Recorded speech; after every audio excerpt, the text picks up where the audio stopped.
பார்த்து சொல்லுங்க. இல்லைன்னாலும் அந்த முதல் குரல் சொல்லி 10வது குரலை சொல்லிடுங்க. 10வது குரலை நம்ம சொல்லும்போது நம்மளுடைய பிறவி அப்படிங்கிறது கரெக்டா தெரியும். பிறவி பெருங்கடல் நீந்துவார் நீந்தார் இறைவனை சேராதார் இறைவன் என்பவர் யார் வள்ளுவர் அப்படிங்கிற அந்த ஒரு நமக்கு நாம் அப்படிங்கிற மிகப்பெரிய உன்னதமான ஒரு நிலையை எல்லாரும் ஒப்புக்கொள்ள வேண்டும். முதலில் சிவபெருமான் என்றால் திருவள்ளுவர் அப்படின்னு சொல்லணும் அப்படிங்கிறது என்னுடைய தாழ்வான கருத்து. இதுல ஒரு 108 போற்றி அப்படிங்கிறது ஒவ்வொருத்தரும் சொல்லணும் அப்படிங்கிறதுல ஒரு 7 அடி சீர் அப்படின்னு சொல்லியிருக்கிறாங்க. அந்த 7 அடி சீர் மட்டும் எல்லாருக்கும் சொல்லியிருக்கிறாங்க. ஓம் ஸ்ரீ ஆதி பகவானே போற்றி. ஆதி பகவான் திருவள்ளுவர். ஓம் ஸ்ரீ வள்ளுவேஸ்வரரே போற்றி. ஓம் ஸ்ரீ வள்ளுவேஸ்வரியே போற்றி. ஓம் ஸ்ரீ வள்ளுவத்தில் உதிர் தவழ்ந்தவனே போற்றி. ஓம் ஸ்ரீ குலகுரு வல்லவனே போற்றி. ஓம் ஸ்ரீ உலக நாயகனே போற்றி. ஓம் ஸ்ரீ ஐயன் ஈசன் வள்ளுவேஸ்வரனே போற்றி போற்றி அப்படிங்கிறது இந்த 7 அடி சீர். அப்படின்னா ஒவ்வொருத்தரும் ஒரு சீர் சொல்லி ஒரு 108 சீர் வள்ளுவப்பட மக்களால திருவள்ளுவருக்கு போற்றி பாடல் பாடணும். இது எனக்கு தாழ்மையான வேண்டுகோள். நன்றி, வணக்கம்.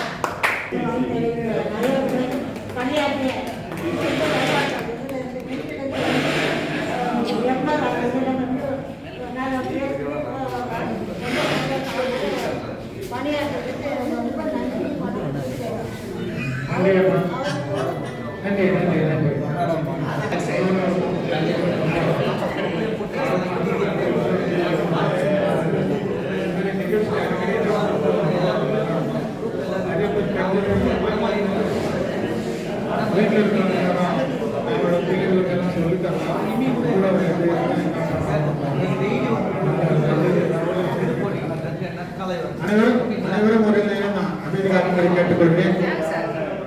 தம்பி அவர்கள் பெங்களூரிலிருந்து வந்திருக்கிறார், வரையப்படுத்தியிருக்கிறார்.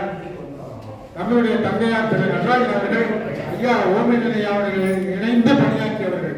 இந்த பேரவைக்காக தன்னுடைய சுற்றுப்பயணம் மட்டும் இல்ல பெருமளவும் செய்தார்கள். இந்த பேரவைக்கு இந்த அளவுக்கு நாங்கள் ஒரு நிதி நிலைமையோடு இருக்கோம் என்றால் அதற்கு பொது காரணம் திரு நடராஜன் ஐயா அவர்கள்.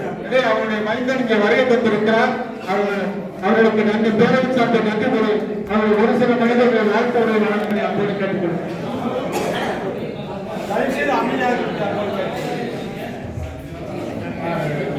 எல்லாருக்கும் இந்த மாதிரி நிகழ்ச்சி நடத்துறது ரொம்ப சந்தோஷமா இருக்கு. நான் வந்து கலந்துக்கிறது எனக்கும் பெருமையா இருக்கு.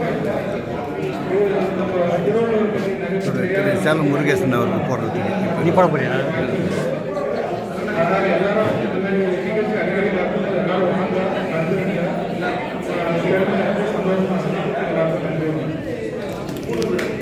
முருகேசன் ஐயா அவர்களுக்கு கொண்டாடி அணிவிக்கிறார்கள்.